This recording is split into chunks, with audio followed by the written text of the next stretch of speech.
రాత్రి కాలం ఏ వాక్యం కోసం ధ్యానించిన ఒక క్రైస్తవ కుటుంబము ఆత్మలో వర్ధనలేకపోవడానికి,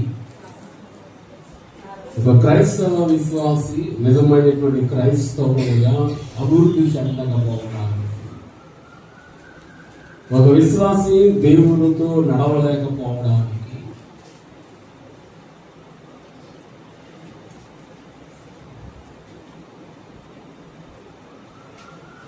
ఒక క్రైస్తవ కుటుంబము దేవుని యొక్క ఆజ్ఞలు పాటించలేకపోవడానికి కొన్ని కారణాలు మనము ధ్యానం చేస్తాం. ఒక విశ్వాసి దేవుని ఆత్మతో బలముగా నింపబడాలన్నా, ఒక క్రైస్తవ విశ్వాసి దేవునితో నడవాలన్నా, దేవుని యొక్క అడుగు జాడల్లో నడవాలన్నా, తన కుటుంబమును బలమైన ఒక క్రైస్తవ కుటుంబమును సమాజమును నిలవబెట్టాలన్నా, అనేక మందికి మాదిరికరంగా ఆ కుటుంబము మార్చబడాలన్నట్లయితే కొన్ని లోపాలను మనం కలిగి ఉన్నామనే సంగతిని ఒక 2-3 దినాలుగా మనము జ్ఞాపకం చేసుకుంటున్నాం. నిత్యము దేవుని యొక్క సన్నిధితో నింపబడి నడపబడాలన్నట్లయితే, దేవుని యొక్క అడుగు జాడల్లో నీవు నిలబడి బలమైన విశ్వాసిగా నీవు ఉండగలగాలన్నట్లయితే, నీలో ఎలాంటి లోపములు లేకుండా ఉండాలని ప్రభు మనతో మాట్లాడాడు అన్నట్లయితే, మొదటిగా ప్రార్థన లేకపోవడము చాలా ప్రమాదకరమైనటువంటి స్థితి అని ఒక కుటుంబంలో ఉన్నవారందరూ కూడా ప్రభువుకు నచ్చేటట్లు నడవలేకపోవడానికి కారణం ఏంటంటే, ఆ కుటుంబంలో ప్రార్థన లోపము బలంగా కనబడుతుంది. దేవుని యొక్క చిత్తానుసారంగా కుటుంబంలో ఉన్న 4 కానివ్వండి, 3 కానివ్వండి, 5 కానివ్వండి, వారు దేవుని యొక్క వాక్యములో నడవలేకపోతున్నారు, లోకములో వారు తిరుగులాడుతున్నారు అన్నట్లయితే ప్రధానమైన లోపం ఏంటంటే, కుటుంబ ప్రార్థనలు జరగటం లేదు. దేవుని యొక్క ఆత్మ నడిపింపు కలిగిన వాడిగా మన పిల్లలు కానీ మనము కానీ లేకపోయాము అన్నట్లయితే మనలో ప్రధానంగా కనబడేది ప్రార్థన లేవి. దేవునికి స్తోత్రం కలుగునుగాక, దేవునికి మహిమ కలుగునుగాక. హల్లెలూయా, హల్లెలూయా. ప్రార్థన దేనితో సాదృశ్యం అంటే, మనం ఆత్మీయంగా బలపడడానికి, ఒక మనిషికి ప్రాణం ఎంత ప్రాముఖ్యమో, ఒక జీవికి ప్రాణం ఎంత ప్రాముఖ్యమో, క్రైస్తవ విశ్వాసికి ప్రార్థన కూడా అంతే ప్రాముఖ్యం. ప్రాణం పోయినప్పుడు మనిషికి ఎట్లాగో విలువ ఉండదో, ప్రాణం పోయినప్పుడు మనిషిని ఎట్లాగో బయట పారవేస్తూ ఉంటారు, ప్రార్థన లేని వారు కూడా ఊపిరి లేని శవముతో సమానం. నీవు నిజముగా ఒక క్రైస్తవుడుగా భూమి మీద స్థిరపరచబడాలన్నట్లయితే, సమాజంలో నీకు ఒక ఉన్నతమైన స్థితి కలగాలన్నట్లయితే, అనేకుల నోట ప్రార్థన పరురాలు అనిపించుకోలేకపోతున్నావు అన్నట్లయితే నీలో ఇంకా ప్రార్థన లేమి కనబడుతుంది. ప్రార్థన లేమి నీలో ఉన్నంత కాలము కూడా నువ్వు ఆధ్యాత్మికంగా బలము పొందుకోలేవు. నువ్వు ఎప్పుడైతే ప్రార్థన అనేది అలవాటుగా మార్చుకుంటావు, దావీదు అంటారు కదా, నేను ఉదయమున ప్రార్థన చేశాను, మధ్యాహ్నమున ప్రార్థన చేశాను, సాయంకాలం కూడా ప్రార్థన చేశాను. ఒక రాజుగా ఉన్నటువంటి ఒక మహానుభావుడే దేవుని విషయంకి వచ్చేటప్పటికి అతను ఎంత భయభక్తులు కలిగి ప్రార్థన చేశాడు మీరు ఆలోచించారు. రాజసింహాసనంలో కూర్చుండి కూడా, రాజుగా ఉన్న సందర్భంలో కూడా, ఒక గొప్ప చక్రవర్తిగా ఉంటున్న సందర్భంలో కూడా దావీదు మహారాజు తిరుమలకు ముమ్మారు ప్రార్థన చేశాడు. అంత ముమ్మారు ప్రార్థన చేసినా గానీ తన కుటుంబంలో సరైన రీతిలో పెంచుకోలేకపోయాడు. అనగా ఎంతగా అతడు ప్రార్థన ఆత్మ కలిగి ఉన్నప్పటికీ కూడా సాతాను ఆ కుటుంబం మీద దాడి చేయడానికి ప్రయత్నం చేశాడు. అన్ని కనీసము 100% కూడా ప్రార్థన ఆత్మ లేని ఈనాటి క్రైస్తవ కుటుంబాల పైన సాతానుడు ఎంతగా వాడు దాడి చేయడం ప్రయత్నం చేస్తున్నాడని ఆలోచించగలగాలి. యాకోబు యొక్క 12 మంది కుమారులు దేవుని అందరి ఎంత భయభక్తులు కలిగి జీవించారో మనం ఆలోచించవలసిన వారు. అనగా యాకోబు ఎంత ప్రార్థన పరుడో తన తరువాత వచ్చిన కుమారులు కూడా అంతగానే ప్రార్థన పరులుగా పెంచాలనుకున్నాడు. కానీ కొన్ని అనివార్య కారణముల చేత వారు కూడా దారి తప్పిన వారిగా మనకు కనిపిస్తుంటున్నారు. యోబు తన బిడ్డల చుట్టూ ప్రార్థన కంచి ఎంత బలంగా చేసినప్పటికీ కూడా సాతానుడు వారిని కూడా విడిచిపెట్టలేదు. అరొకరు మనం 2 నిమిషాలు 3 నిమిషాలు ప్రార్థన చేస్తున్న ప్రార్థన మన కుటుంబములకు గొప్ప కంచిగా ఉండగలుగుతుందంటారా? నీ కుటుంబమునకు బలమైన ఒక కంచె వేయాలి. ప్రతి దినము కూడా నీ కుటుంబంలో ఉన్న వారందరి గురించి నువ్వు ప్రార్థన చేస్తూ వారికి బలమైన కంచెని వేయలేకపోతున్నట్లయితే ఆ కంచె దాటి సాతాను లోపలికి వచ్చి నీకు కలిగిన వారిని వాడి గుప్పిట్లో బంధించి వేస్తాడండి. దేవుడికి స్తోత్రం కలుగునుగాక, దేవునికి మహిమ కలుగునుగాక. హల్లెలూయా, హల్లెలూయా. ఒక తల్లిగా తండ్రిగా నువ్వు బిడ్డల చుట్టూ కంచె వేయలేకపోతున్నట్లయితే, ఆ కంచె బలహీనంగా ఉన్నట్లయితే, ఆ కంచె బలంగా లేకపోయినట్లయితే సాతానుడు చాలా ఈజీగా ఆ కంచెను బద్దలు కొట్టి లోపలికి వచ్చి మన కుటుంబ వ్యవస్థలో వాడు ఏం చేస్తాడంటే విచ్ఛిన్నం చేయడానికి ప్రయత్నం చేస్తాడు. అనగా విచ్ఛిన్నం చేయడం అంటే మన కుటుంబం చెల్లాచెదురైపోవడం కాదు. వాడి ఉద్దేశం ఏంటంటే కుటుంబం అంతా కూడా ప్రార్థనలో బలము లేకుండా ఉండాలి, ఆధ్యాత్మిక జీవితంలో వారు బలహీనులుగా ఉండాలి, ప్రభువుతో సన్నిహిత్యంలో వారు తగ్గుదల కలిగిన వారు ఉండాలని, ప్రార్థన జీవితము లేని వారిగా చేయడమే వారి ప్రధాన ఉద్దేశం అండి. ఒక కుటుంబము ప్రార్థన పరులుగా లేకుండా ఉన్నారు అన్నట్లయితే ఒకే ఒక కారణము, సాతానుడు ఆ కుటుంబం నుంచి కుటుంబములు ఏలు కూడా చేస్తున్న ప్రార్థన చేయకుండా అన్నీ జరిగిస్తాడు. వాడు ప్రతిదీ కూడా సమాజంలో మనం మన కుటుంబంలో అన్నీ చేస్తాము, కానీ కుటుంబం ఆరాధనేటప్పటికీ ఏ ఒక్కరు కూడా ఆ కార్యక్రమాన్ని మన ముందుకు కొనసాగించలేకపోతుంది. మేము చేస్తున్నామండి కుటుంబ ఆరాధన, ఒక్కసారి దేవుడికి స్తోత్రం చేయలేదు. దేవుడు దీవించుగాక, దేవుడు బహుగా దీవించుగాక, దేవుడికి స్తోత్రం కలుగునుగాక. హల్లెలూయా, హల్లెలూయా. ఆనాడు అవ్వమ్మ ఆదాము చుట్టూ దేవుడు కంచె వేసినప్పటికీ కూడా సాతానుడు అవ్వమ్మ దగ్గర ఎలాగూ ప్రవేశించాడంటారు? ఆలోచించారు. సంధ్యకాలంలో సాయంకాలం సమయంలో ప్రతి దినము కూడా దేవుడు వచ్చి వారితో మాట్లాడే సందర్భం అది. ఒక స్నేహితుని లాగా అవ్వమ్మతోటి ఆదాముతోటి దేవుడు మాట్లాడేవాడు. దేవుడే కంచె వేశాడు. ఆ కంచె దాటుకుని వాడు లోపల రావడానికి ఎంత ప్రయత్నం చేసిందో ఆలోచించాడు. అలాంటిది దేవుని యొక్క ఆత్మ లేని మనము, దేవుని సన్నిధి లేని మనము, దేవుని ఆ కృప లేని మనం మన కుటుంబంలోనికి సాతానుడు రాకుండా పోతాడంటారా? సాతానుడు వచ్చాడు, మన కుటుంబములు ఏలుబడి చేస్తున్నాడు. మనము దేవునికి, దేవుని సన్నిధికి, దేవుని ఆత్మకును, దేవుని శక్తికి మనం వాడు దూరం చేసే ప్రయత్నం చేయించున్నాడు. మీ ద్వారా అన్ని కార్యక్రమాలు వాడు జరిగిస్తాడు. ప్రార్థన అనేటప్పటికి మాత్రమే మనకు ఎనలేని బద్ధకాన్ని వాడు మనం సృష్టిస్తాడు. అన్ని కార్యక్రమాలు మీరు గమనించండి, టైములకు ముందే అక్కడ మనం హాజరైపోతూ ఉంటాం. ఎక్కడికి వెళ్ళాలన్నా ముందే మనం కనిపిస్తూ ఉంటాము, ఎక్కడ చూడాలో మనమే కనిపిస్తూ ఉంటాము. అది దేవుడి సన్నిధానికి వచ్చేటప్పటికి మీరు గమనించండి, ఎక్కడ లేనటువంటి సాకులు మనం కనిపెట్టుకుని దేవుడి మందిరం మనం రావటానికి ఇబ్బందికరంగా మనకు మార్చబడతాం. కారణం ఒకటి, ప్రార్థన లేని కుటుంబంలో ఉంది. ప్రార్థన లేని కుటుంబంలో ఉన్నది కనుకనే నీవు దేవునికి భయపడటం లేదు. నీవు ప్రార్థన ఆత్మలు నీలో లేదు కనుక నీ దేవుడి సన్నిధికి నువ్వు ఏమాత్రం కూడా మొరుగు చూడలేవు. దేవుడు అంటాడు కదా, ఎవడు దీనుడై నలిగిన హృదయం కలిగిన వాడై వణుకుచు నా సన్నిధిని ఎవడు దీనుడై నలిగిన హృదయం గలవాడై నా మాట విని వణుకుచుండునో వానినే నేను చూస్తున్నాను అంటున్నాడు దేవుడు. దేవునికి స్తోత్రం కలుగును గాక. దేవుడు ఎవరిని చూస్తున్నాడటండి?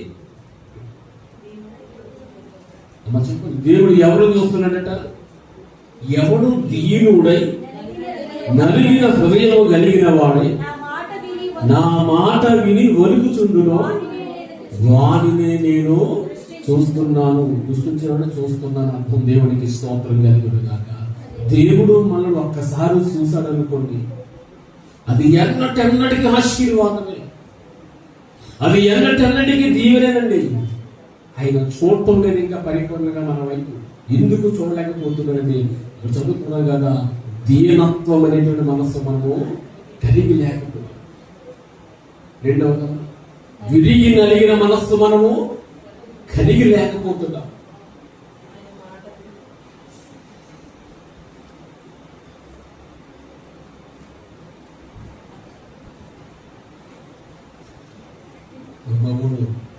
గుర్రాలకి కొడుకు వచ్చాయన్నమాట కదా. దేవునికి స్తోత్రం కలుగును గాక.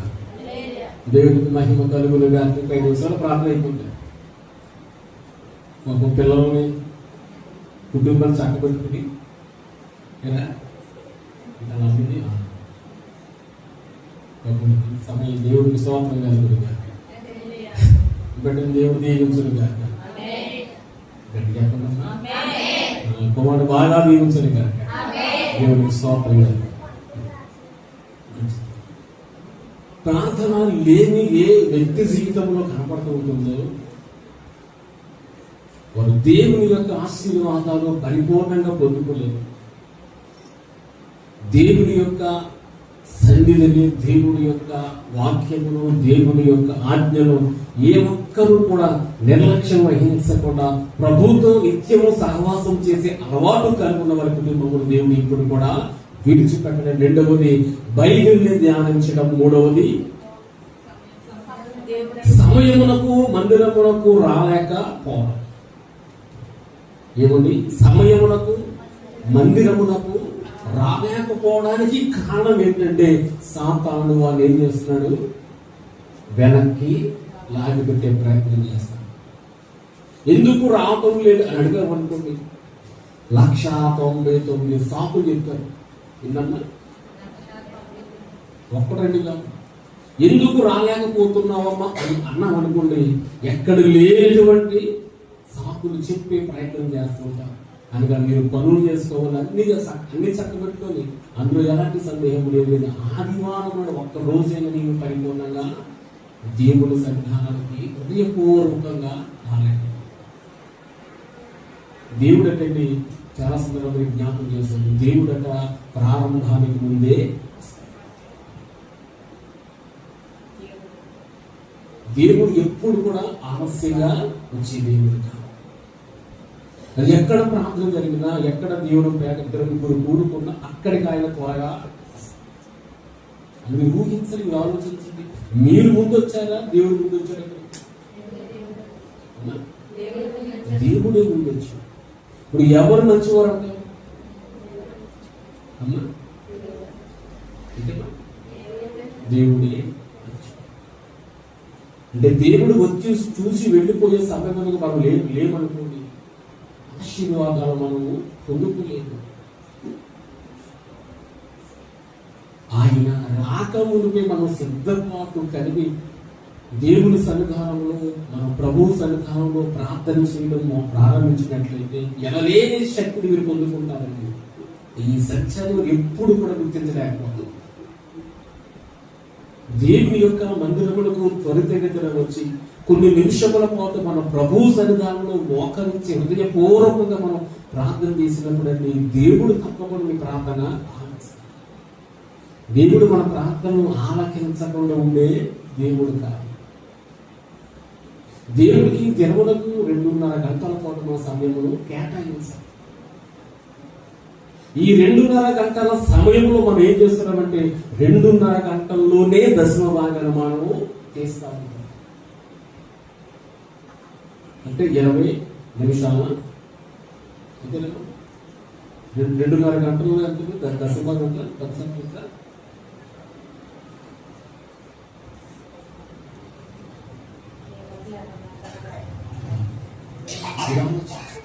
అంటే మీ భక్తి జీవితం ఎట్లా ఉందో ఒకసారి మీరు ఆలోచించారు.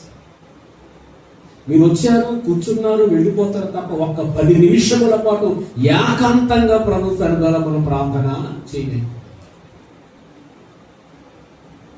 నువ్వు ఏకాంతంగా ప్రభుతో మాట్లాడుతున్న అవకాశం ఉన్నప్పటికీ కూడా ఆ సమయం నువ్వు సద్వినియోగం చేసుకోలేకపోతావు. అదే సమయమునకు ముందు వచ్చి నువ్వు 1 గంట అరగంట దేవుడి సన్నిధానంలో ప్రార్థనలు గోజాడు కన్యుడిగా ప్రార్థించి దేవుడు తప్పకుండా నీ కుటుంబం పట్ల తన ద్వారములను తెరుస్తాడు. ఆయన మన దగ్గర రుణం ఉంచుకునే దేవుడు కాదు. అది ఎలాంటి వారైనప్పటికీ కూడా నువ్వు ప్రార్థనే నీ జీవితంలో సమస్తమును కూడా మార్చగలిగేది. మనకు వచ్చేటప్పుడు ఎట్లా జరుగుతుందని వస్తున్నాము పోతున్నాము అంతే. కనీసము దేవుడి సన్నిధానము కొన్ని నిమిషముల పాటు మోకరించి కన్నీటితో ప్రార్థన మనము చేయలేకపోతున్నాం. దానికి కారణం ఏంటంటే సాతాను యొక్క ఆలోచన ప్రకారంగా నేటి క్రైస్తవులు నడుస్తూ ఉంటున్నారు. ప్రార్థన 10 గంటలప్పుడు 9:30 కల్లా మీరు పనులు ముగించుకునే అవకాశం ఉంది 100%. వారములో 7 రోజుల్లో 1 రోజు 1 అరగంట ముందు మన పనులు సక్రమంగా సగ్గబెట్టుకుని 1 అరగంట ముందు ప్రభు సన్నిధానానికి వచ్చి హృదయపూర్వకంగా నువ్వు ప్రభు సన్నిధానంలో ఒంటరిగా ప్రార్థన చేయండి. దేవుడు తప్పకుండా ఆయన శక్తిని నీ పైన కుమరిస్తాడు. నువ్వు చేస్తున్న ప్రార్థన దేవుడు ఆలకిస్తాడు. నీవు ఆధ్యాత్మికంగా నీవు నీ కుటుంబము నీ కుటుంబంలో ఉన్న పిల్లలు సైతము ఇంకా అనారోగ్యంగా ఉన్నారంటే ఆధ్యాత్మికమైన అనారోగ్యంతో కొట్టుమిట్టాడుతున్నారంటే కారణము కుటుంబములో ప్రార్థన లేకపోవడము, కుటుంబములో దేవుని భయభక్తులు కలిగి జీవించలేకపోవడము, కుటుంబము చుట్టూ దేవుడు తన కంచె వేయకపోతున్న దామును బట్టి దేవునికి స్తోత్రం కలుగును గాక, దేవునికి మహిమ కలుగును గాక. హల్లెలూయా హల్లెలూయా హల్లెలూయా. ఏకాంతముగా ప్రార్థన చేయాలి ప్రభు సన్నిధానం. అది గత 10 సంవత్సరాలుగా చూస్తున్నాం కానీ ఒక్కరు కూడా దానిని నేర్చుకోలేకపోయింది. ఎంత దౌర్భాగ్యమైనటువంటి స్థితిలోకి నేను సంఘము చేర్చింది. దేవుడు దీవిస్తాడు వాక్యం చెప్పేటప్పుడు ఎంత చక్కగా వాక్యం వింటాము. సరి చేసుకోండి అయ్యా అని మాట చెప్పేటప్పటికి మనం ఎట్లా ఆలోచిస్తారో తెలుసా? అది దేవుడు చూస్తున్నాడు, దేవుడు వింటున్నాడు. ఈ హృదయంలో ఏదైతే ఇప్పుడు ఈ సమయంలో ఆలోచన కలిగి ఉన్నామో దానిని సహితము దేవుడు చూస్తున్నాడు. మన పాట పాడతాం కదా, నన్ను చూచుట, నడుచుట, లేచుట, పండుకొనుట, మాట్లాడుట సమస్తమును కూడా దేవుడు చూస్తున్నాడు. మన సమస్తమును కూడా దేవుడు చూస్తున్నాడు. దానికి తగినట్లుగా మనకు జవాబులను దేవుడు అనుగ్రహిస్తూ ఉంటున్నాడు. దేవునికి స్తోత్రం కలుగును గాక, దేవునికి మహిమ కలుగును గాక. హల్లెలూయా హల్లెలూయా. నాకు చదువుకున్న మేకా గ్రంథము 4:2 అంటాడు కదా, అన్య జనులు దేవుడు మందిరంలోకి వచ్చి దేవుడు మందిరంలో ఆరాధన చేస్తున్నప్పుడు అప్పుడు యాకోబు అంటాడు, అయ్యా అన్య జనులతో మందిరం నింపబడిపోయిందయ్యా, మనకు వెళ్ళడానికి అవకాశం లేకుండా వారు వచ్చి దేవుడి మందిరంలో ప్రార్థన చేస్తున్నారు, లేవండి మన ప్రార్థన చేద్దామంటున్నాడు యాకోబు. ఒకనొక సమయం రాబోతా ఉంటుంది. ఆ సమయంలో గడపటి వారు మొదటి వారు అనగా మనము ఇంకా అదే స్థితిలో ఉన్నట్లయితే మన యొక్క స్థలములను మనకు అప్పగించబడేటువంటి ఆ యొక్క తలాంతులు ఏవైతే ఉన్నాయో వాటన్నింటిలోనూ కూడా అన్య జనాంగం వచ్చి వాటిని భర్తీ చేసి వాళ్ళు ఏం చేస్తారో వారు మనం చివరికి నెట్టి వేసే ప్రమాదం ఉందండి. అది జరగడం ప్రారంభించేది ఏంటంటే మనం మీరు ఆలోచించగలిగి అనేక సంఘాలు మీరు చూడగలిగితే అన్య జనాంగము చేత సంఘములు నింపబడిపోతుంటున్నాయి. అన్య జనాంగము చేత దేవుడు పరిచయం బహుబలంగా జరిగించబోతుంటున్నాడు. అన్య జనాంగం సంబంధించిన పిల్లలే దేవుడు సన్నిధానంలో ఆరాధన చేసి ఒకనొక సమయము రాబోతుందని మీకా ఆనాడు చెప్పాడు. నేటి దినమున ఆ వాగ్దానము, ఆ ప్రవచన వాక్కు ఏదైతే ఉన్నదో ప్రపంచంలో జరుగుతూ ఉన్నదండి. దేవుడికి స్తోత్రం కలుగునుగాక, దేవుడికి మహిమ కలుగునుగాక. దేవుడు ఓరకలు చెప్పినారు, కడపటి వారు మొట్టమొదటి స్థానంలో ఆక్రమిస్తారు. అతను మనం ఎంత బాధపడినా, ఎంత విరోధించినప్పటికీ దేవుడు మరలా ఆ యొక్క అవకాశాన్ని మనకి అనుగ్రహించారు.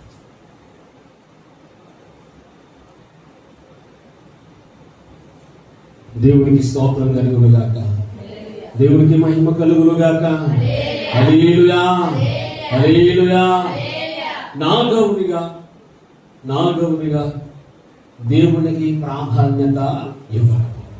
మొదటేమో ప్రార్థన లేకపోవడము, రెండవదేమో బైబిల్ ధ్యానించకపోవడము, మూడవదేమో చర్చకి సమయములకు రాకపోవడము, నాలుగవది దేవునికి ప్రాధాన్యతను ఇవ్వకపోవడం. ఆదికాండము 4వ అధ్యాయము, ఆదికాండము 4వ అధ్యాయము 3, 4, 5 మాట ఒక్కసారి మనము చదువుకుందాం. కొంతకాలమైన తరువాత కయీను పొలము పంటలు కొంత యెహోవాకు అర్పణగా తెచ్చాడు. హేబేలు కూడా తన మందలో తొలిచూలో పుట్టిన వాటిని, క్రొవ్విన వాటిని కొన్ని తెచ్చాడు. యెహోవా హేబేలును అతని అర్పణను లక్ష్య పెట్టెను, కయీను అతని అర్పణను ఆయన లక్ష్య పెట్టలేదు. దేవునికి స్తోత్రం కలుగునుగాక, దేవునికి మహిమ కలుగునుగాక. హేబేలేమో దేవునికి ప్రథమ ప్రాధాన్యతను ఇవ్వడం. కయీనుకు వచ్చేటప్పటికి దేవునికి ప్రాధాన్యత ఇవ్వకపోగా, దేవునికి ప్రథమ స్థానం ఇవ్వకపోగా, అతను ఏదైతే ఆలోచన కలిగి ఉన్నాడో, అతను ఏదైతే తలంపు కలిగి ఉన్నాడో, ఆ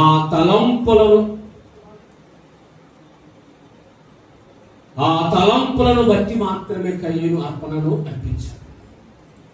అనగా దేవునికి ఇవ్వవలసిన ప్రాధాన్యతను కయ్యూరు ఏమాత్రం కూడా పట్టించుకోండి.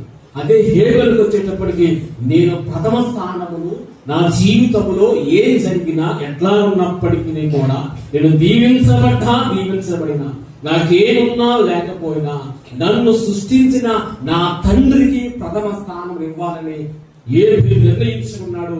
అందుకని హేబేలు యొక్క అర్పణను దేవుడు అంగీకరించగలిగాడు.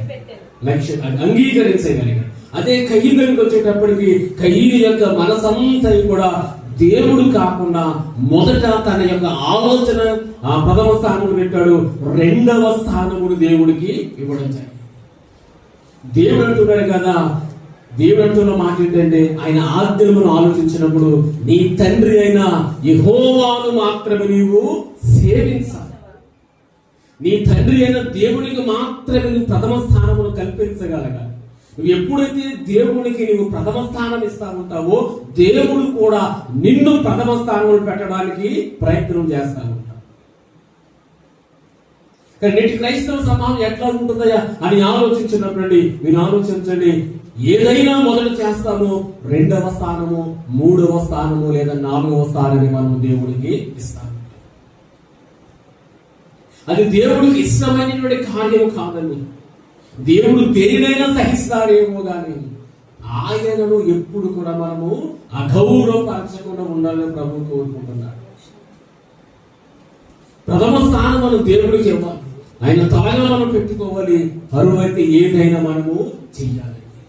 కయ్యను అట్లాగే చేశాడు. ప్రథమ స్థానమును దేవుడికి ఇవ్వకుండా ద్వితీయ స్థానం ఇవ్వడాన్ని బట్టి దేవుడు కయ్యను యొక్క అర్పణమును అంగీకరించకుండా తన ఆలోచనలు, తన యొక్క ఆ కోరికలు దేవుడు తర్వాతే అనుకున్నటువంటి హేబేలు యొక్క అర్పణమును దేవుడు స్వీకరించగలిగాడు. అబ్రహాము దగ్గరకు వచ్చి మీరు గమనించండి. అబ్రహాము దేవుడు అయ్యా నీ కొడుకు నాకు కావాలి, నీ కొడుకు నాకు బలిగా అర్పించాలన్నప్పుడు అబ్రహాము కూడా ఆయన నమ్మిన దేవుడికి ప్రథమ స్థానమును ఇచ్చాడండి. రెండవ స్థానమే తన కొడుకుకి ఇచ్చాడు. లేక లేక పుట్టిన ఆ యొక్క కుమారుడు రెండవ స్థానం కల్పించిన అబ్రహాము మొదటి స్థానం మాత్రము దేవుడికి. నాకు ఇచ్చినా ఇవ్వకపోయినా, నేను బ్రతికున్నా లేకపోయినా, నేను నా దేవుడికి మాత్రమే ప్రథమ స్థానం ఏర్పాటు చేయని అబ్రహాము నిర్ణయించుకున్నాడు కనుకనే అబ్రహామును దేవుడు విశ్వాసులకు తండ్రిగా ఆశీర్వదించాడని నమ్మిన వారు దేవునికి స్తోత్రం చెల్లిందాం. దేవుడికి మహిమ కలుగునుగాక, దేవుడికి స్తోత్రం కలుగునుగాక. హల్లెలూయా. అది మీరైనా నేనైనప్పటికీ కూడా నీ ఆలోచన ఎప్పుడు కూడా ప్రథమ స్థానము దేవుడికి ఇవ్వాలి. ఆ తదుపరి సమస్తాన్ని కూడా మనము చక్కబెట్టుకోవాలి. ఆ ఆలోచన కలిగి ఉండాలి. ఎప్పుడైతే హృదయాన్ని మనం కలిగి ఉంటామో నిన్ను నీ కుటుంబమును దేవుడు ప్రథమ స్థాయిలో స్థిరపరుస్తాడు. ఒక ఉన్నతమైన స్థితిలో దేవుడు నిన్ను నన్ను కూడా స్థిరపరిచే ఆలోచన కలిగిన వాడు. దేవునికి మహిమ కలుగునుగాక, దేవునికి స్తోత్రం కలుగునుగాక. క్రైస్తవ సమాజము మొత్తం కూడా ఎట్లా తయారైపోయిందంటే దేవుడు మూడవ స్థానంలోనికి పడిపోయింది. మీరు గమనించండి, మన కుటుంబంలో ఏ కార్యక్రమం చేయండి, రెండవ స్థానాన్ని మాత్రమే మనం దేవుడికి ఇస్తాం. ఏ కుటుంబాన్ని మీరు వెతకండి, ఏ కుటుంబాన్ని కూడా మీరు గమనించిన ద్వితీయ స్థానములో మాత్రమే మనం దేవుడిని పెట్టేవారు ఉంటాము తప్ప ప్రథమ స్థానములో ఎప్పటి వరకు మనం పెట్టలేకపోయాం. అది దేవునికి యోగ్యమైన కార్యం కాదు. కయ్యను దేవుడు ఎందుకు శపించాడంటే, కయ్యను దేవుడు ఎందుకు అచ్చోసిన అంబోతులుగా ఆ ఊరి మీద తరిగేశాడంటే, దేవుడు ప్రథమ స్థానములో దేవుడు పెట్టకుండా తన ఆలోచనలు తన ఊహంతా కూడా ప్రథమ స్థానంలో పెట్టిన విధానం బట్టి కయ్యను దేవుడు శపించినట్లు పరిశుద్ధంగా మనకు తెలియజేస్తుందండి. దేవునికి స్తోత్రం కలుగునుగాక, దేవునికి మహిమ కలుగునుగాక. హల్లెలూయా. చాలా మందిని గమనించండి, ఏదైనప్పటికీ మన జీవితంలో ప్రభువుకి రెండవ స్థానాన్ని ఇస్తున్నామే తప్ప మొదటి స్థానాన్ని మనము ఇవ్వలేము. ఒక్కసారి మీరు అది చేసి చూడండి, మీరు శోధించండి, తప్పకుండా ప్రభు మీ జీవితంలో తన ద్వారములు తెరుస్తాడండి. అబ్రహాము జీవితంలో దేవుడు ద్వారములు తెరిచాడు. ఎందుకని? తన కుమారుడు కంటే దేవుడు మాటకి విలువ ఇవ్వగలిగాడు. తన కుమారుడు ప్రాణము కంటే దేవుడు చెప్పిన మాటకే అది అధికముగా ఆ విలువనిచ్చిన విధానమును బట్టి అబ్రహామును ఎన్ని ఆశీర్వాదాలతో ప్రభు నింపాడంటే, రాజుల కన్నా దేవుడు అబ్రహామును గొప్ప ఐశ్వర్యవంతుడుగా మార్చగలిగాడని కేవలము దేవుణ్ణి తన జీవితంలో మొదటి స్థానము కల్పించిన విధానము. మన క్రైస్తవ సమాజం వచ్చేప్పుడు ఎట్లా జరుగుతుందంటే, ఇంకా మన కుటుంబం ఎందుకు పరిపూర్ణంగా దీవించబడలేకపోతున్నాము, ఎందుకు పరిపూర్ణంగా మన బ్రతుకులో దేవుడి కార్యములో చూడలేకపోతున్నాం అన్నట్లయితే, దేవుడి కార్యము కన్నా, దేవుడి సన్నిధి కన్నా, దేవుడి మందిరము కన్నా, దేవుడి కన్నా మనము కలిగిన వారిని మనము మొదటి స్థానంలో చూస్తున్నాము కనుకనే ఇంకా పరిపూర్ణమైన రక్షణ మన కుటుంబంలోనికి రాలేకపోతుంది. మన పిల్లలకిచ్చే ప్రాధాన్యత ఇవ్వకూడదని దేవుడు ఉద్దేశం కాదు. నీకు బిడ్డను ఇచ్చిన వాడు దేవుడు. ఆ దేవుడికి నీవు ప్రథమ స్థానంలో కల్పించి ఆ తదుపరి నీకు, నీ బిడ్డలకు, నీ భర్తకు, నీ భార్యకు ఇవ్వగలిగితే అది ఒక అందంగా ఉండగలుగుతుంది. ఆ యొక్క స్థితిని చూసి దేవుడే గొప్ప కార్యము నీ జీవితంలో.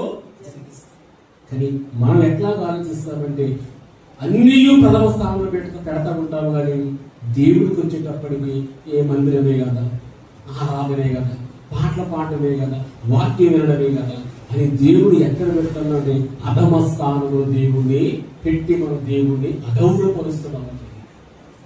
దేవుడిని అగౌరవపరుస్తున్నాం. ఎవడు దేవుడై విరిగి నలిగిన మనసు కలిగిన వాడై నా మాట విని వణుకుచుంటాడు వాడినేనయ్యా నేను చూస్తున్నాను దేవుడు మాట్లాడుతున్నాడండి. అని దేవుడు సన్నిధం ఎట్లా ఉండాలంటే, దీనత్వముతో మనం దేవుడి మందిరములో కూర్చున్నాం. విరిగి నలిగిన మనస్సుతో మనం దేవుడి మందిరంలో కూర్చున్నప్పుడు ఆయన చూస్తాడండి. ఈ లోకంలో ఉన్న ఎందరో మనం చూసినప్పటికీ కష్టకాలంలో అందరూ మనం చేయించి పెట్టేవారు ఉంటారేమో కానీ ఆయన మాత్రము ఎలాంటి సందర్భంలో నీ చేతిని విడిచిపెట్టేవాడు కాదు. ఆయన దక్షిణ హస్తముతో మన కుడి హస్తమును ఎప్పుడు పట్టుకుంటున్న దేవుడు మన దేవుడు. యెషయా చదువుతాం కదా, ఆయన దక్షిణ హస్తము చేత మన కుడి హస్తములను పట్టుకుని దేవుడు నడిపిస్తున్నాడు. అలాంటి దేవుడికి మనం ఏం చేస్తున్నామంటే, మన భర్తకే ప్రథమ స్థానం ఇస్తున్నాము, మన బిడ్డలకే ప్రథమ స్థానం ఇస్తున్నాము, మన కుటుంబంలో వారికే ప్రథమ స్థానం ఇస్తున్నాము. దేవుడు మాత్రము ఏ 4వ స్థానంలోనో 5వ స్థానంలోనే జరుగుతున్నాడు. అది మన కుటుంబములకు క్షేమస్థితిని కలుగచేయదు. అది నీ జీవితమునకు యోగ్యతను కలిగించదు. అది నీ బ్రతుకునకు దేవుని ఆశీర్వాదాలు తేకుండా ఆపగలిగే కార్యక్రమం. అబ్రహాము వలె నువ్వు దీవించబడాలి, ఇస్సాకు వలె నువ్వు దీవించబడాలి, యాకోబు వలె నువ్వు దీవించబడాలి, యోసేపులా నిత్యము ఫలించేది కొమ్మగా ఉండగలగాలంటే వారందరూ కూడా దేవుడికి మాత్రమే ప్రథమ స్థానం కల్పించాలి. ఆ తదుపరి వారు కలిగిన బిడ్డలకు స్థానమును సమర్పించాలి. అందుకని వారి చరిత్రలో నిలిచిపోయారు. దేవుడి చేత వారు బహుగా దీవించబడి మరి ఎంతగా దీవించబడ్డారు. మనం బయట చదువుతుంటాం. అలాంటి ఆశీర్వాదం పొందుకోవాలని దేవుడు నిన్ను నన్ను ఎన్నుకున్నప్పుడు మనం ఏం చేస్తున్నామంటే, దేవుడు వాక్కును ప్రక్కన పెట్టి, దేవుని యొక్క సన్నిధి మనం ప్రక్కన పెట్టి, దేవునికి ప్రాధాన్యత ఇవ్వకుండా మనం ఏం చేస్తున్నాం, మనకు కలిగిన వారికి ప్రథమ స్థానం ఇస్తూ దేవుడు ఆశీర్వాదాలు కోల్పోతున్నాము అనే సంగతిని కూడా పరిశుద్ధాత్మ మనకి జ్ఞాపకం చేస్తూ సమూయేలు మొదటి గ్రంథము 15వ అధ్యాయం ఒకసారి 15వ అధ్యాయం.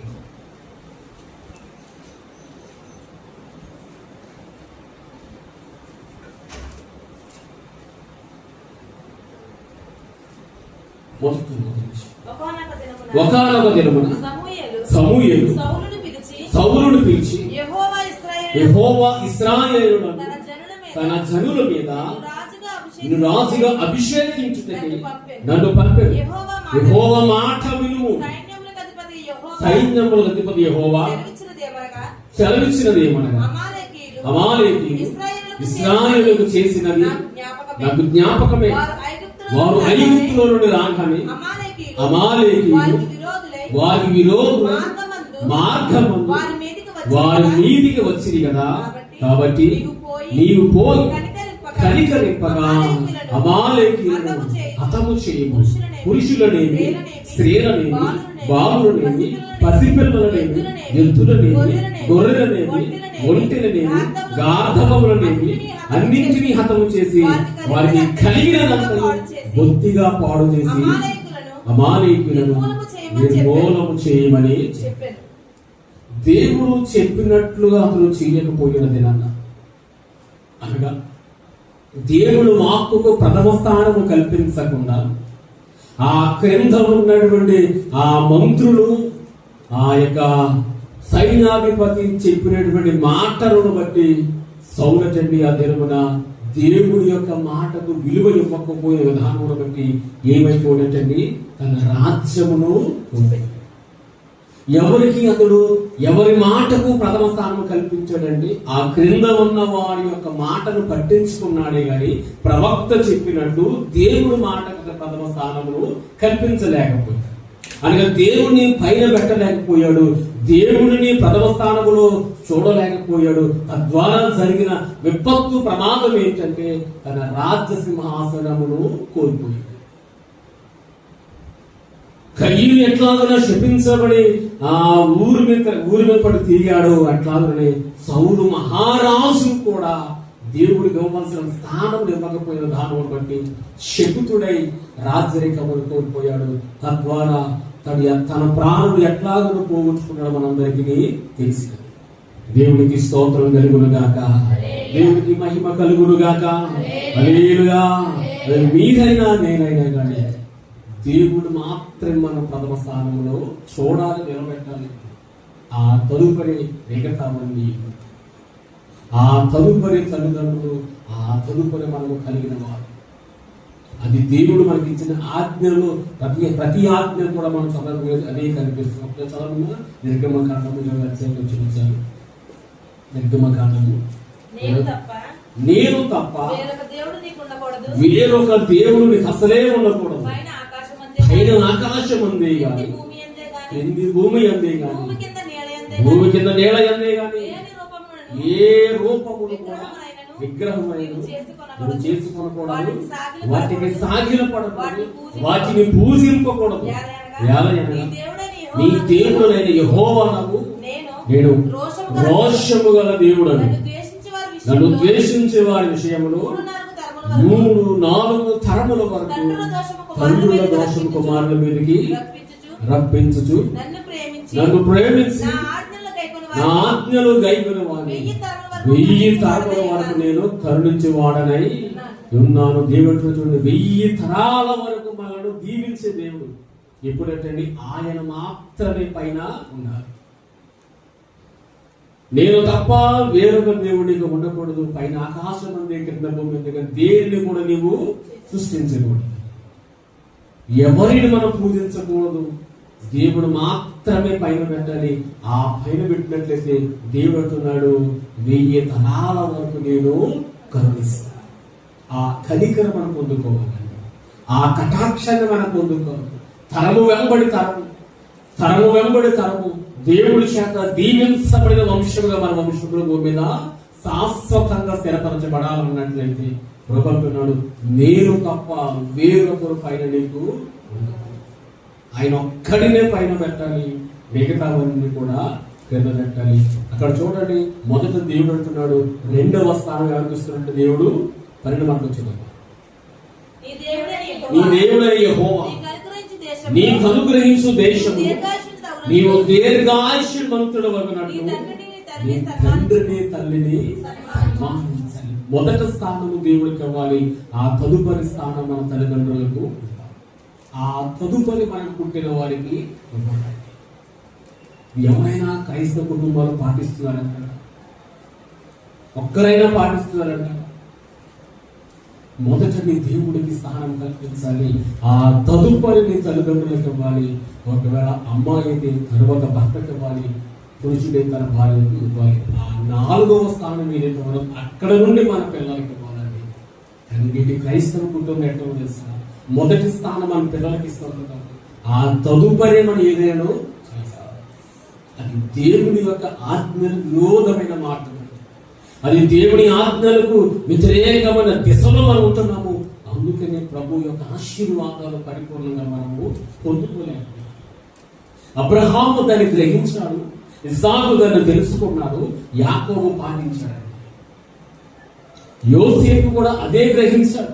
మీరు గమనించండి, యోసేపు జీవితంలో ఆలోచించి ఎక్కడో పొరుగు దేశంలో శత్రువు ఆ దేశంలో బానిసగా ఉంటున్నాడంటే ఆ యోసేపు దేవుడి చేత దీవించబడ్డప్పుడు అన్నలు వచ్చినప్పుడు అన్నలతో మాట్లాడుతున్న సందర్భంలో తన తండ్రి మీద ఉన్న ప్రేమను చూపిస్తాడు. వదిలేసి కదా తండ్రిని వదలలేదండి. దేవుడు తర్వాత అతడు ప్రేమించింది తన తండ్రిని, ఆ తదుపరి అన్నదమ్ములను ప్రేమించాడు యోసేపు. అందుకని యోసేపుని దేవుడు ఫలించేది కొమ్మగా మార్చాడు. నువ్వు దేవుడికి ప్రాధాన్యత ఇవ్వలేకపోతున్నావు కనుకనే, అనగా దేవుని వాక్కుకు ప్రాధాన్యత ఇవ్వలేకపోతున్నావు కనుకనే నీ కుటుంబంలో ఇంకా పరిపూర్ణమైనటువంటి శాంతి సమాధానములు మన కుటుంబంలో ఏలుబడి చేయలేకపోతున్నాం. దేవుడు నిర్ణయించిన దాన్ని మనం ఏం చేస్తాడంటే అష్టవంకరలో తిప్పుతూ మనం వాక్యాన్ని పాటిస్తాం. కానీ దేవుడు నిర్ణయించిన పద్ధతి ఏంటండి? దేవుడు మనకి ఏర్పాటు పద్ధతి ఏంటండి? మొదట దేవుడు, తదుపరి మిగతా. మీరు చేసి మీరు దేవుడు శోధించండి, తప్పకుండా దేవుడు గొప్ప కార్యములు మీ జీవితం జరిగిస్తారండి. 1000 తరాల వరకు ఆశీర్వాదాలు దేవుడు దాచించండి. ఆయనను మనం పైవారిగా పెట్టగలిగి, ఆయన మాత్రమే మనం 10వ స్థానం ఇస్తూ ఆయన కొనియాడుతుంటున్నట్లయితేనే మనమండి దేవుడి చేత మనము దీవించబడిన వారిగా ఉండగలుగుతాం. మీరు వారు దేవునికి స్తోత్రం చెల్లిద్దాం. దేవునికి మహిమ కలుగును గాక, దేవునికి స్తోత్రం కలుగును గాక. హల్లెలూయా, హల్లెలూయా. ఇంకొక మాట మనం చదివి మనం ముగించుకుందాము. లూకాసు వార్త 10వ అధ్యాయము, లూకాసు వార్త 10వ అధ్యాయము 38 నుంచి కొన్ని మాటలు చదువుకున్నట్లయితే అక్కడ మార్తా గురించి మనకు కనపడుతున్నాం అన్నమాట. లూకాసు వార్త 10వ అధ్యాయము 38.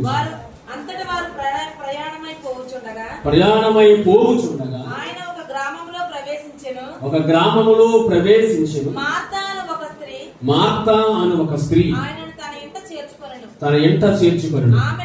ఆమె మరియా అనే సహోదరి ఉండెను. ఈమె ఎవరండి?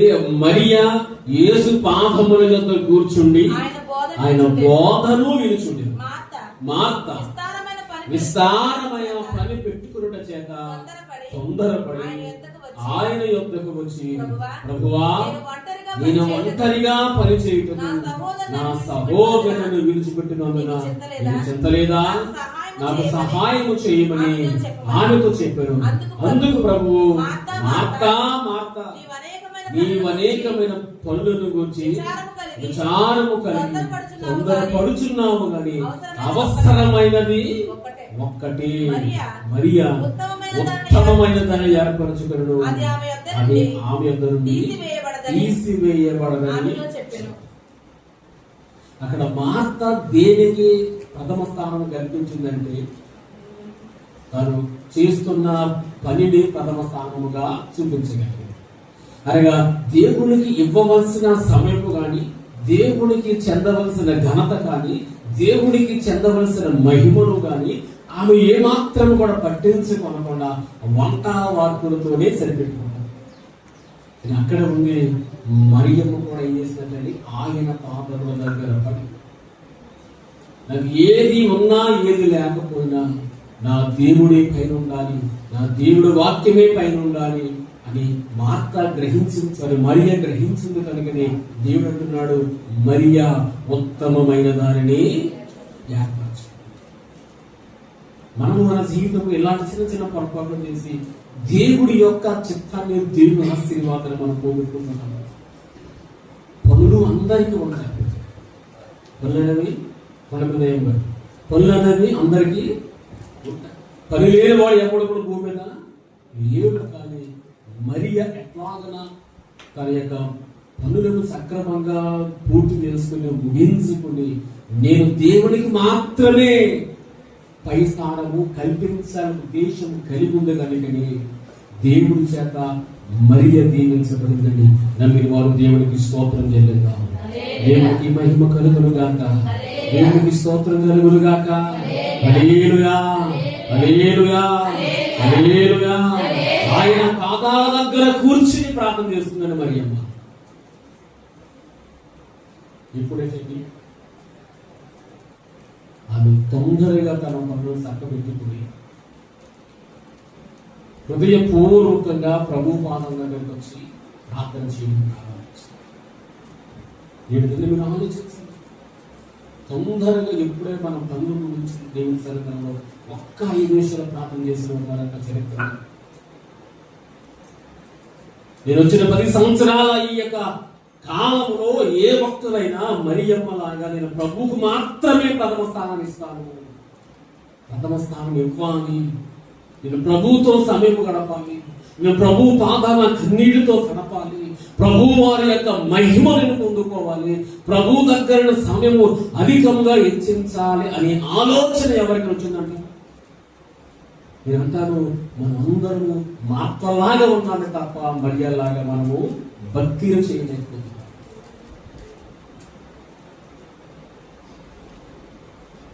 మార్తను ఎట్లాగా పనులు పెట్టుకుని దేవుని సన్నిధానాన్ని నిర్లక్ష్యం వహించిందో, దేవుని సన్నిధిని అలక్ష్యం వహించ ఉంటుందో, అట్లాగా నేటి క్రైస్తవ సమాజం కూడా సిరుగులాడుతున్నారండి. నీ కుటుంబము, నీవు ఆత్మ సంబంధమైన కుటుంబముగా మనం ఎలుగొందలేకపోవడానికి 4వ కారణం ఏంటంటే దేవునికి ప్రాధాన్యతను మనము ఇవ్వలేకపోతున్నాము. మనం దేవునికి ప్రాధాన్యతను ఇవ్వలేకపోతున్నాము కనుకని మనము, మన కుటుంబము, మనము కలిగిన ఇంకా పరిపూర్ణమైన విశ్వాసులుగా, పరిపక్వము చెందిన విశ్వాసులు మనం భూమి మీద నివసించలేకపోతున్నాం. మరియమ్మను చూసిన వాడు అయ్యో మంచి భక్తి పరురాలండి, మరియమ్మను చూసిన వాడు విశ్వాసురాలండి, మరియమ్మను చూసిన వాడు ప్రార్థన పరురాలండి, మరియమ్మను చూసిన అందరూ కూడా దేవుడితో సహవాసం చేసే విశ్వాసాన్ని అంటున్నారు. కానీ మార్త దగ్గర వచ్చేటప్పుడు ఎప్పుడు పనేనండి, ఎప్పుడు పనేనండి, ఎప్పుడు పనులు చేసుకోవడం తప్పు లేదు. మీరు కష్టపడాలి, పనులు చేసుకోవాలి, కుటుంబంలో పోషించుకోవాలి. అదే సమయంలో దేవుడికి నువ్వు ప్రథమ స్థానం ఇచ్చినప్పుడు 1000 తరాల ఆశీర్వాదం దేవుడు దాచించాడు. అది మనం గుర్తించాలి, గ్రహించగలిగితే, ఆ సత్యాన్ని మనం గ్రహించగలిగితే ఏ కుటుంబాన్ని కూడా దేవుడు ఎప్పుడు కూడా విడిచిపెట్టలేదు. ప్రతి కుటుంబాన్ని కూడా దేవుడు దీవిస్తాడు, ప్రతి కుటుంబాన్ని కూడా దేవుడు హెచ్చిస్తాడు. నమ్మిన వారు దేవుడికి స్తోత్రం చెల్లిద్దాం. దేనికి ప్రాధాన్యతలు ఇస్తున్నాము ఆలోచించు. చాలా మంది పిల్లలకు ప్రాధాన్యత ఇస్తారు, భర్తలకు ప్రాధాన్యత ఇస్తారు, భార్యలకు ప్రాధాన్యత ఇస్తారు.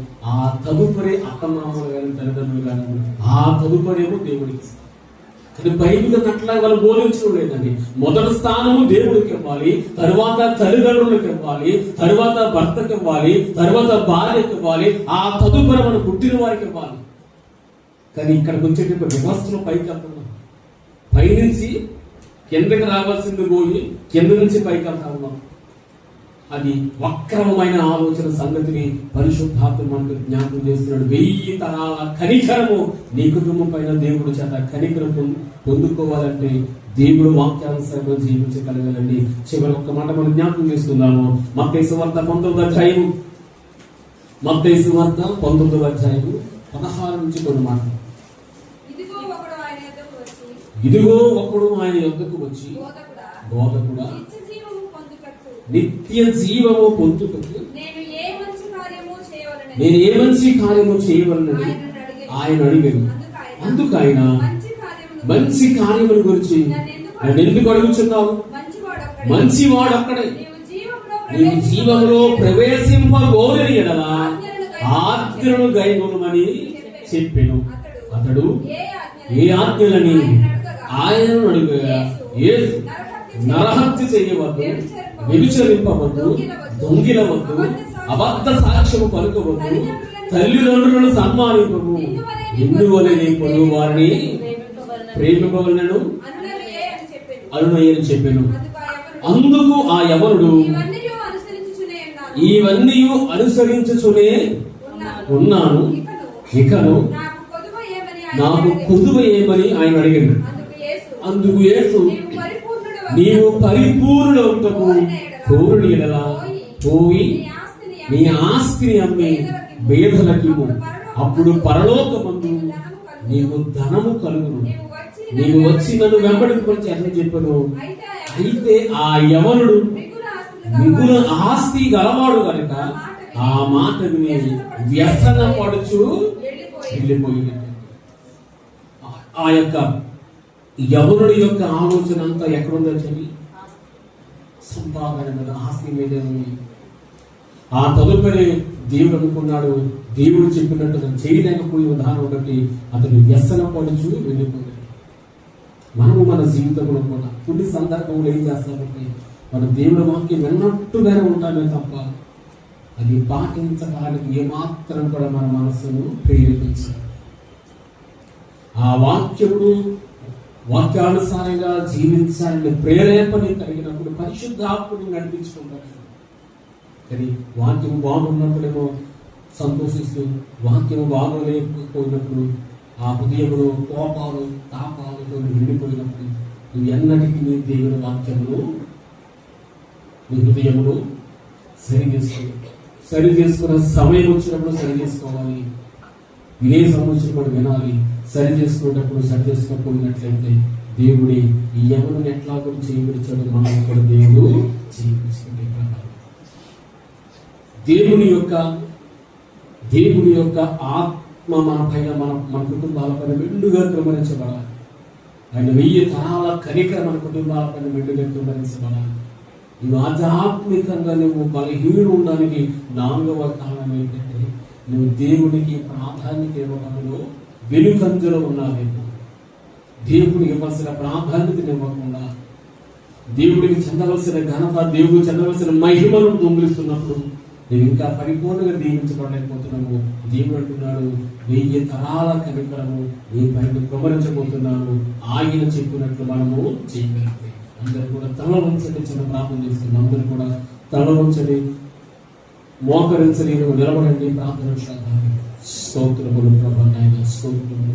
నువ్వు ఆధ్యాత్మికంగా బలపడకపోవడానికి, నీవు ఆత్మీయంగా స్థిరమైన పునాది కలిగిన విశ్వాసిగా ఉండలేకపోవడానికి నువ్వు దేవునికి ఇవ్వవలసిన ప్రాధాన్యతను ఇవ్వలేకపోతున్నావు.